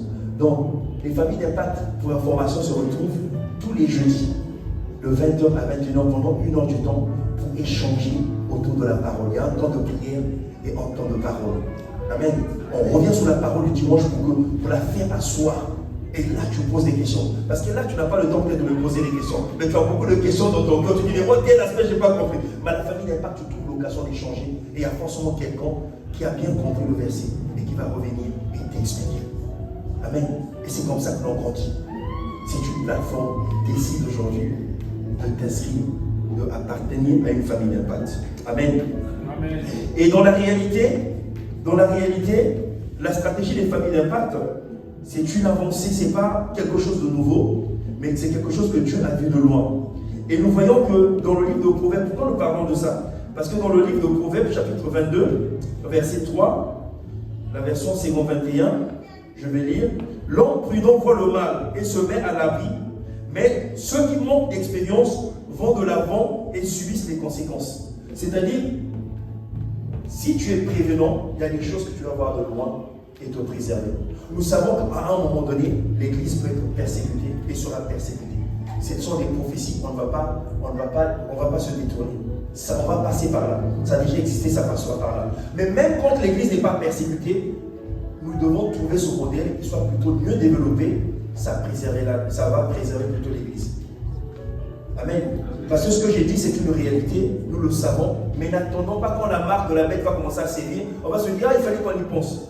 Nous avons eu le cas du Covid. Quand la Covid est arrivée, son serviteur, le père de la maison, l'apôtre Ivan, divinement averti, sentait le besoin déjà de faire le shift sur le net, sur les moyens digitaux. Et donc les cours bibliques commençaient à se faire déjà via les moyens digitaux. On avait déjà ce pas-là déjà d'avance en fait. Pourtant il n'y avait pas urgence à l'époque. Mais divinement averti, parce que tu travailles pour le royaume. Ce sont les intérêts du royaume que le royaume t'avertit. Même si tu ne comprends pas tout, mais tu comprends que le royaume prend une direction. Parce que quand le royaume change de direction, ton gouvernement prend des décisions et que tu sois une direction, tu dois faire, tu le calcules et tu suis la direction. Sinon tu vas disparaître. On ne va pas contre le gouvernement. Tu dois savoir voir les priorités et orienter tes priorités. Amen. Et divinement averti, il sentait déjà le besoin de basculer sur Internet. Et quand la Covid est arrivée, mais finalement, en fait, on a compris mieux pourquoi ce désir naissait en lui. On a rapidement fait tout pour maintenir la cadence, maintenir l'Église. Et l'Église a connu une forte croissance pendant la Covid. Amen. Amen. Parce que ceux qui n'étaient pas, ou peut-être que Dieu les avait avertis, n'avaient pas pris la mesure au sérieux, même s'ils n'avaient pas compris, qu'ils n'ont pas obéi, nombreux ont joué sur la survie, sont disparus. Ils ont payé cash. Ils ont payé cash. Et lui, averti, avait déjà pris la mesure. On s'est rapidement ajusté. Et on a été une plateforme qui a nourri, qui a béni beaucoup d'églises. Amen. Et donc, parce qu'il travaille, nous travaillons pour le royaume. Et le royaume s'assure, en fait, que nous ayons les moyens, l'information qui nous permet d'agir et de faire ce qu'il nous demande de faire. Amen. Et donc, c'est la même chose. Alors aujourd'hui, je veux que tu comprennes que chaque gouvernement terrestre, chaque année, vote ce qu'on appelle la loi de finances. Dans tous les pays. La loi de finances est votée chaque année. Alors, quel est l'intérêt de la loi de finances? C'est que ça détermine les priorités du gouvernement pour l'année qui vient. Où est-ce que le gouvernement va concentrer ses efforts? Où est-ce qu'ils vont aller? Dans quelle direction? Et ça va déterminer là où le gouvernement mettra tous ses moyens et tous ses budgets. Donc, si toi, tu fais autre chose que les priorités du gouvernement, tu vas disparaître. Tu vas disparaître. Parce que tout le monde dans l'économie suit la direction du gouvernement. Quand on déclare transition écologique et que toi tu continues à fabriquer un système de chauffage qui est fait au fioul et autres, alors qu'on veut réduire les gaz à effet de serre, mais en fait tu es suicidaire. Tu vas te suicider. Ton entreprise va disparaître. Tu dois comprendre dans quelle direction, comme on dit, dans quelle direction l'esprit va. Et la direction que prend l'esprit, la direction que prend ton gouvernement, c'est cette direction-là que tu dois suivre et qui permettra à ce que tu survives. Donc chaque homme d'affaires averti, chaque entreprise avertie surveille de près les mesures du gouvernement. Ceux qui font les payes, chaque fois qu'il y a une mesure gouvernementale sur la paie qui va impacter la paie, les logiciels sont revus. Parce qu'il faut vous calculer les rubriques, vous calculer la paie. Sinon ça va générer des erreurs. Toi tu ne peux pas te dire non, moi je ne revois pas mon logiciel, je continue à faire mes payes comme avant. Tu vas avoir une grève que tu n'as jamais eu chez toi. Parce que ça va impacter la paie des gens. Aujourd'hui, combien d'entreprises investissent? Maintenant, c'est à la mode. Les pompes à chaleur. Parce qu'ils ont compris que le gouvernement a décidé d'aller dans cette direction où il veut de l'énergie renouvelable. Et les gens investissent. Chaque fois que les personnes, quand vous avez des appels, les appels pour les marchands, généralement sur les appels que vous avez, au moins 70%, c'est quelque chose qu'on vous propose, soit c'est des pompes à chaleur, on vous propose quoi, de l'isolation, tout ce qui traite à être dans la mesure du gouvernement. Parce que c'est la mode. Soit sur le CPF. C'est des choses qu'on vous propose parce que l'attention du gouvernement va dans ce sens. Et si tu fais autre chose, mais tu n'auras pas de clients, le peu que tu avais, tu vas les perdre, tu n'auras pas de moyens, tu ne pourras pas vendre et tu vas disparaître. Alors je pense que personne de tous ici, personne n'est suicidaire de sa vie. On veut tous continuer à vivre et aller de l'avant et bénéficier des promesses de Dieu. Amen. Donc l'unique moyen à faire, informe-toi. Quelle est la priorité du gouvernement céleste? Quelle est la priorité aujourd'hui du gouvernement céleste? C'est gagner les âmes et construire des vies. La priorité du gouvernement céleste, c'est gagner les âmes, construire des vies. C'est la priorité aujourd'hui. Et si toi, ta priorité à toi, c'est juste ton mariage, c'est que tu as réduit la grâce de prier dans la vie. Parce que le mariage est déjà compté, ce n'est pas quelque chose de nouveau, c'est dans ton lot d'héritage. C'est lui qui a décidé ça, Dieu n'est pas contre, mais n'en fais pas une priorité, ça doit être la récompense que tu vas avoir. Parce que c'est un package en fait. C'est compris dans ce que tu vas recevoir de Dieu. Il dit qu'il n'est pas juste pour oublier nos besoins à nous. Après que nous ayons travaillé pour lui et que nous ayons rendu service au sein. Mais comment nous rendons service au sein? C'est quand nous les enseignons les voies de Dieu. Amen. Quand nous les enseignons les voies de Dieu. Donc, si tu ignores la priorité, c'est que tu es un suicidaire. En tout cas, tu as décidé de t'auto-tuer. Mais moi, je ne viens pas avec toi en tout cas. Je ne viens pas avec toi. Si tu veux te suicider, je ne viens pas avec toi. Mais par contre, si tu décides d'aller dans le sens de Dieu, on va marcher ensemble parce qu'on a le même but à atteindre et on a les mêmes objectifs et on suit la même route. Amen. Rassurez-moi que votre désir, c'est de voir les desseins de Dieu s'accomplir. Parce que dans les desseins de Dieu, il y a vos desseins, il y a vos promesses. Amen. Dans les desseins de Dieu, il y a vos desseins, il y a vos promesses dedans. Et c'est ça que tu dois faire.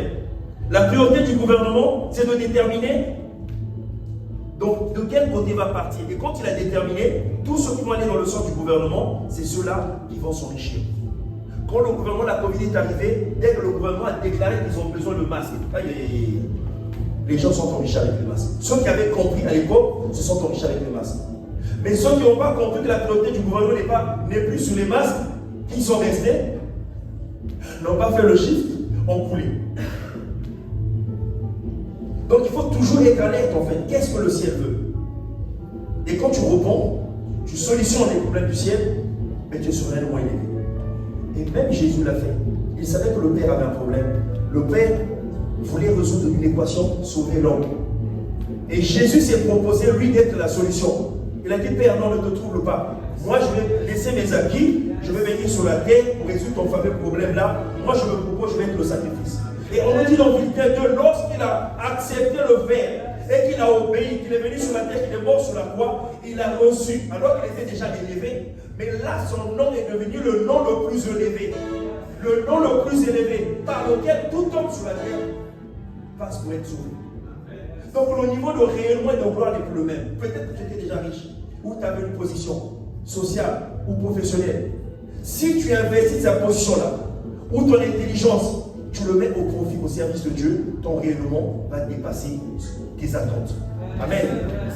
Ton rayonnement va dépasser tes attentes. Parce que Dieu saura que tu mets les moyens de son côté pour faire réussir ses projets et Dieu va faire réussir tes projets. Amen. C'est ce que tu dois faire en fait. C'est la même chose. Et aujourd'hui, l'avantage, c'est que nous avons la possibilité d'atteindre, tout le monde est capable d'atteindre le gouvernement céleste.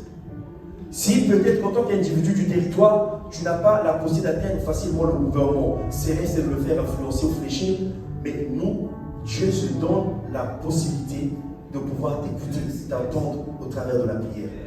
Amen. C'est même lui qui te dit viens que l'on discute. Mais quand est-ce que le Premier ministre de ce territoire-là t'a demandé de venir pour que vous puissiez discuter? Parce qu'il va entendre qu'est-ce que tu veux. Mais Dieu te donne la possibilité. Mais par contre, il veut que lui soit d'abord prioritaire. Et lui va s'occuper de toi. Amen. Est-ce que tu peux acclamer le Seigneur? Est-ce que tu peux acclamer le Seigneur? Et parce que si tu ne fais pas ça, qu'est-ce qui va arriver? C'est que dans le livre de Proverbes 21, verset 13, je vais vraiment qu'on le lise, c'est important. Si tu ne t'occupes pas des choses de Dieu, mais Dieu aussi va fermer ses oreilles sur tes prières. Et tu vas penser que Dieu est injuste. Non, c'est parce que toi, tu ne fais pas de Dieu ta priorité. Est-ce qu'on peut le lire? On dit, celui qui ferme son oreille au cri du pauvre criera lui-même et n'aura point de réponse. Donc si on veut paraphraser, en fait, on nous dit, celui qui est insensible au cri du Père va lui aussi crier et le Père ne va pas le répondre. Amen. Si toi tu ne cries pas quand l'autre parle, c'est ce qu'on a dit tout à l'heure, que celui qui pense être debout qui prenne garde, si quand les douleurs de l'autre ne te font rien, tu es insensible, le jour où toi tu seras dans les douleurs, personne ne va prendre garde. Amen. Et Dieu aussi ne répondra pas. Mais si toi tu réponds au cri des autres, Dieu qui te voit le faire pour lui va répondre à ton cri. D'où le livre de Psaume, l'arroseur sera arrosé. Amen. Toi qui arroses la vie des autres, qui assaisonne par les pensées, le jour où tu as un problème, ce qu'on a cité comme Tabitha, le monde va se soulever, qu'on va dire non, pas ma soeur, pas mon frère, non, c'est pas possible. Ils seront là pour toi. Amen. Mais si toi, quand les autres crient, ça te dit, ah bon, c'est ce qui t'est arrivé, oh, comme tu les vois, regarde, tu passes ton chemin, mais un jour, ton soeur va te dire, garde toi-même. Parce que tu n'auras personne, en fait, qui va t'écouter. Même pas qui va manifester l'empathie, parce que toi, tu n'as pas ça, en fait. Mais malheureusement, ceux qui n'ont pas une telle attitude sont ceux qui réclament le plus. Ceux qui ne veulent pas donner de l'amour réclament plus d'amour. Moi, on ne m'a pas aimé. Est-ce que tu as pris le temps, toi, de poser un acte d'amour à l'autre? Non. Mais toi, tu en réclames. Pourtant, tu en réclames. Donc, le jour où toi, tu vas crier, Dieu aussi ne va pas entendre, il va fermer ses oreilles. Parce que tu n'as pas écouté les cris des autres. Et le monde devient de plus en plus ténébreux, obscur. Parce que chacun est dans son coin, chacun fait ses priorités, personne ne pense aux priorités de Dieu. Mais ceux qui travaillent pour Dieu, qui font de priorité de Dieu leur priorité, ils sont escortés, ils sont transportés, ils sont conduits, ils sont inspirés par le Seigneur et Dieu les soutient à 100%. Amen. Dieu les soutient à 100%. Ceux qui disent, qui ont respecté la notion de aller faire les disciples, ne regrettent jamais. On a plusieurs exemples parmi nous, les gens qui ont obéi. D'aller même des fois dans des territoires où vous ne connaissez personne, comme nos missionnaires, quand tu vois la photo d'avant et la photo de maintenant, il y a une différence. Il y a une photo de différence. Cela ne signifie pas qu'ils n'ont pas connu des difficultés. Ils ne sont pas passés par des difficultés. Mais la joie qui les anime, le fait d'avoir obéi à ce que Dieu a dit, au mandat divin, n'est pas comparable à quand ils allaient rester sur place. Peut-être qu'ils allaient garder le statut, mais le statut n'allait pas les faire entrer dans l'histoire. Amen. Est-ce qu'il y a quelqu'un aujourd'hui qui, quand il a un problème, vient pleurer sur ton épaule? Si dans ton téléphone, personne ne t'appelle pour pleurer, si dans ton téléphone, personne ne te demande un service, si dans ton téléphone, personne n'est certain que si tu l'appelles là-bas, elle va te trouver une solution, et que tu es chrétien, revois les bases de ta vie chrétienne. Amen. C'est que tu n'as pas encore atteint le niveau où toi tu deviens un fleuve qui va arroser les autres. Où tu n'as pas décidé, toi, d'arroser. Parce qu'il y a d'autres, ils l'ont, mais ils ferment le fleuve, ils ferment le robinet, ils ne veulent pas bénir. Il y a plusieurs façons de bénir. On ne parle pas que des finances, mais il y a plusieurs façons de bénir. Le fait que tu passes ton temps, tu prends tes 15 minutes pour prier pour quelqu'un, parce que tu veux que la personne soit relevée spirituellement, et que la personne aime plus Dieu, qu'il soit plus instable, tu es en train d'arroser la vie de la personne. Et c'est de ça qu'il s'agit, en premier. C'est de ça qu'il s'agit.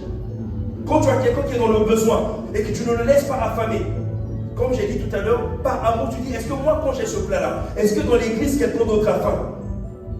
Si ce n'est pas ta mentalité, c'est que tu es égoïste. Pourquoi Dieu va être l'emploi? Pourquoi Dieu va te prendre comme emploi de relais pour t'alimenter? Parce que toi, tu ne vas pas distribuer, tu vas arrêter la machine.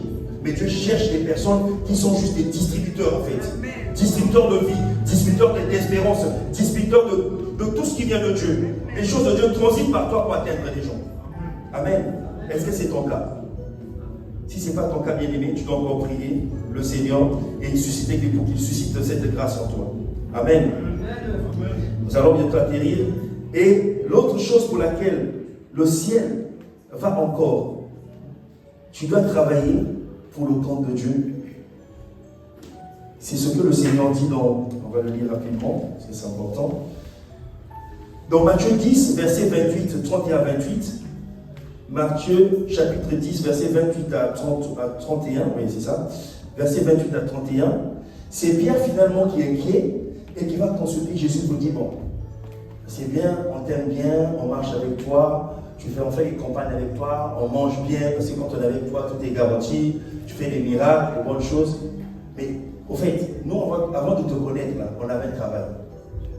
Nous, on était pécheurs, hein. On n'était pas des chômeurs, on était des pécheurs. Même si on gagnait très peu, mais au moins on avait un travail, on avait des CDI.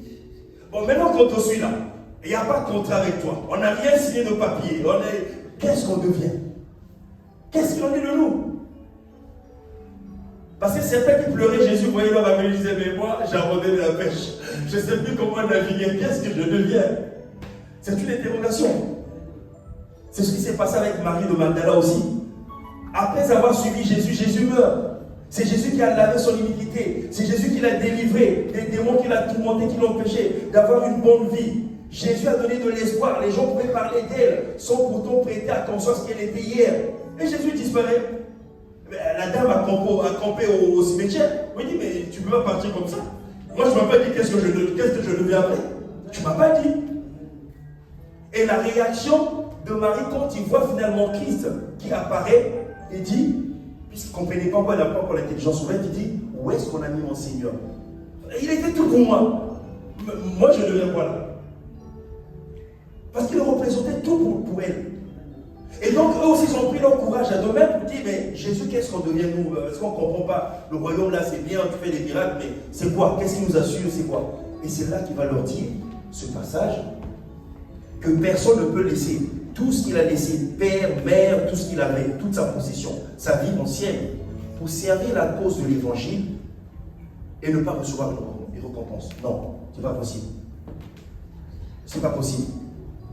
Il va retrouver ces choses-là, le double, le triple. Dieu va bénir plus que ce qu'il a avant. Et donc ici, en le disant, le Seigneur annonce deux choses en fait. Il annonce deux choses.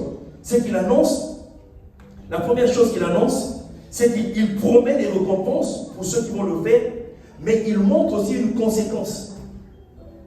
Il promet une récompense, mais il annonce aussi une conséquence, que celui qui ne le fera pas comme ça, il recevra le contraire. Si moi je bénis ceux qui vont travailler pour moi, ils vont retrouver des choses en moi, mais ceux qui ne vont pas le faire, qu'est-ce qui va leur arriver? Qu'est-ce qui va leur arriver? Alors, qu'est-ce qu'il promet comme récompense? Il dit, quiconque renonce à lui-même au profit de la promotion du salut des âmes, leur affermissement recevra des récompenses dans ce siècle d'avant-ci et le siècle à venir. Qu'est-ce qu'il recevra? Si toi, parce qu'il y a certaines personnes, si peut-être que toi tu t'es converti, il n'y a pas eu de réunion de ménage dans ta famille, ça s'est bien passé. Bon, les gens juste te disent, bon, nous on ne te suit pas, le c'est ton Dieu, bon, on va. Mais chez d'autres personnes, ça a été compliqué. Il y a des gens qui sont retrouvés à la rue. Il y a des gens qui ont été régnés. On avait un frère ici, c'est son pasteur qui l'a aidé à venir en Europe parce que sa famille, et le clan en plus, et tout le village, voulait le tuer parce que c'était un déshonneur. S'il était musulman, il est devenu chrétien. C'était un déshonneur. Ça a été compliqué. Et l'église dans laquelle il s'est converti, c'est le pasteur qui l'a aidé pour l'envoyer au loin.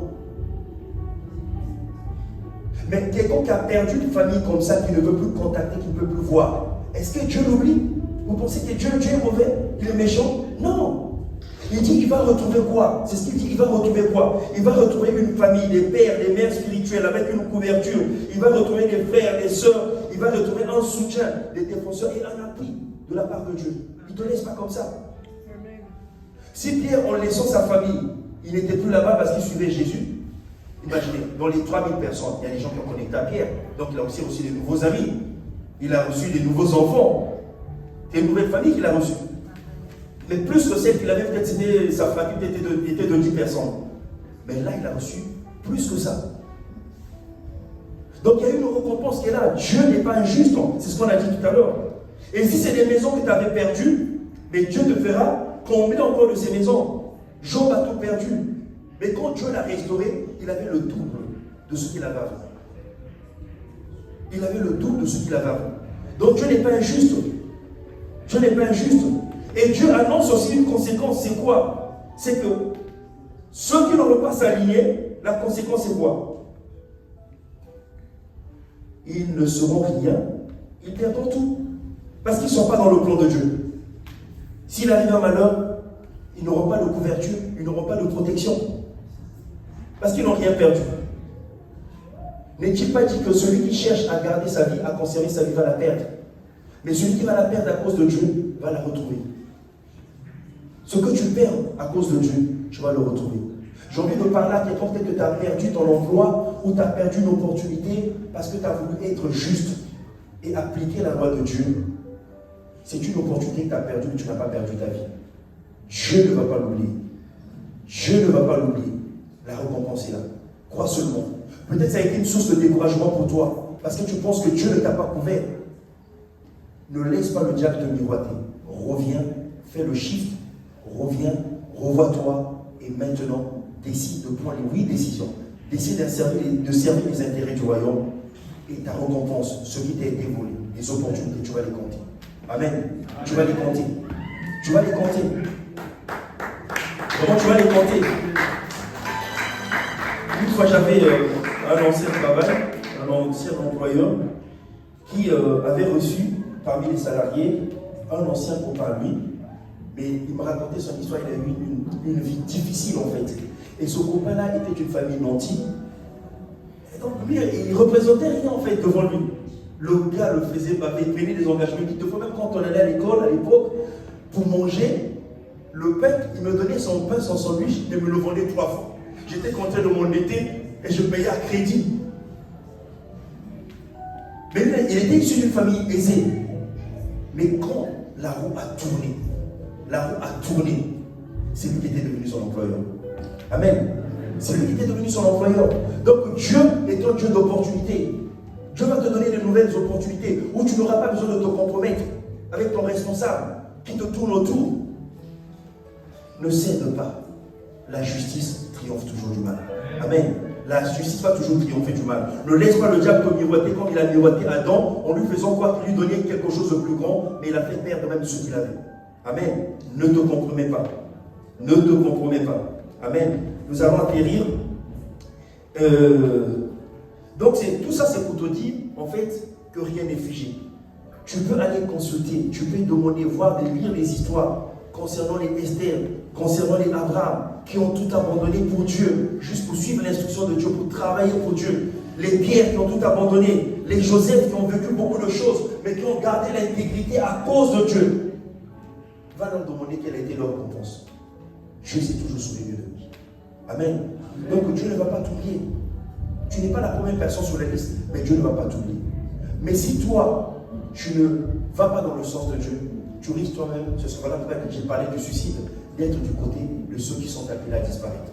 Parce que ce qu'on retient dans l'histoire, c'est ceux qui finissent la course, pas ceux qui commencent la course. Quelle que soit ta posture, parce que beaucoup de gens je rencontre même pendant l'évangélisation, moi j'étais chrétien, commence à te citer tous les versets de la Bible. Qu'est-ce qu'il en est de toi aujourd'hui? Est-ce que tu as abandonné la course ou tu es toujours dans la course? C'est ça qui compte. Quand on va siffler la fin, est-ce que tu es en train de courir encore? Ou tu vas arrêter avant? Tu restes avec tes souvenirs. Décide de rester dans la course. Et la meilleure façon de rester dans la course, rejoins-nous dans les familles d'impact, parce que quand quelque chose t'arrivera, on va faire bloc autour de toi, nous aussi on va intercéder, pour que personne ne perde la foi. Amen. Et c'est ce qui s'est passé avec Pierre dans Acte 12, dans Acte 4, verset 12. Pierre se trouve dans la prison, mais on dit que dans une maison, les frères et sœurs priaient pour Pierre, alors que le gouvernement avait décidé de lui faire du mal. Ils ont prié, et l'ange est allé visiter Pierre pour le sortir de la prison. Mais si tu es seul, tu ne fais pas partie d'une famille d'impact, tu ne fais pas partie d'un groupe de maison, ou d'une famille de maison, ou de l'église, tu n'es pas actif, tu es abonné absent, tu n'es nulle part, qui va te soutenir? Qui va te soutenir? Tu n'auras personne. Rejoins-nous, sois régulier, sois fidèle, travaille pour les intérêts de Dieu. Quelles que soient les calamités que tu as connues, Dieu est un rémunérateur. Dieu est, c'est ce que tu dois retenir, Dieu est un rémunérateur. Amen. Donc par ce message, Dieu te donne la capacité et la possibilité de t'engager pour rentrer dans l'histoire, afin que ton nom figure sur la liste des héros de ta génération, des héros de ta foi. Amen. Il faut qu'une copine dise ce que je suis devenu. Je le dois à cette fille. Amen. Ce que je suis devenu, ma copine a été de copine. Ce que je suis devenu, c'est telle personne qui a intercédé pour moi. Si personne ne peut soulever le ciel pour toi, bien aimé, c'est que tu as vécu une vie égoïste. Rejoins-nous, sois une famille, parce qu'on ne veut pas rentrer au ciel seul, on ne veut pas gagner la vie de Dieu seul, on ne veut pas les récompenser, ce n'est pas la mentalité de Dieu. On veut être une famille et tous devons réussir. Amen. Parce que dans la maison de Dieu, il n'y a pas de jalousie. Je voulais que tout ton peuple qui est inscrit aux abonnés présents, parce que nous avons décidé dans cette saison de faire de Dieu notre priorité. Amen. De faire de Dieu notre priorité. Si c'est ton cas, bien-aimé, je vais te prier de te lever, parce que nous allons prier, demander la grâce de Dieu